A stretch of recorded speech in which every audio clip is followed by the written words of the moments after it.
কতগুলো কথা আসলো তাদের কথা থেকে। আমাদের ছাত্রছাত্রী যারা বেশ উৎপাদ বসে গেছে তাদের উদ্দেশ্যে কথা বলা হচ্ছিল, মনে হলো যে আমাদেরকে আমলা হতে হবে। আমার কাছে মনে হলো আমরা এই কথাটাই বলার চেষ্টা করতেছি, যাই কিছু করি না কেন আমলা হওয়ার চেষ্টা করো। আমার কাছে মনে হচ্ছে আমাদের শিক্ষা ব্যবস্থা সাম্প্রতিককালে যে পর্যায়ে যাচ্ছে, এই যে আমলা তৈরি করার একটা খাইশ থেকে আমরা পড়াশোনা করি না। ইউনিভার্সিটিতে ফার্স্ট ইয়ারে সেকেন্ড ইয়ারে শুরু করি বিসিএস প্রতিযোগিতা।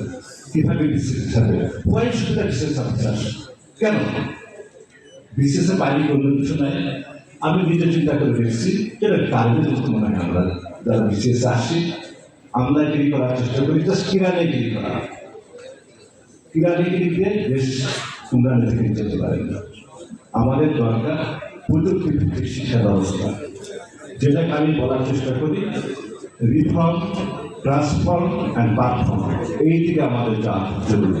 আপনি বিজ্ঞানী হন, আপনি এআই দিকে যান, আপনি বিশেষ দেবেন কি করবেন? যদি আমার কথা আমি বলি, আমি এটা আমার দ্বিতীয় বিশেষ, এর আগে বিশেষ বিশ্ব ছিল, এখন বিশেষ কাজ করছে। আমার কাছে মনে হয় আসলে কি বা শিখলাম, কি বা জাতিকে দিতে পারছি। প্রতিদিন আসি এই কলম পিসি একই কথা, আর প্রান্তে জানেছি আমার জায়গায় বসে আমার যদি মেধাও থাকে আমি যে কিছু করবো, that is not possible here.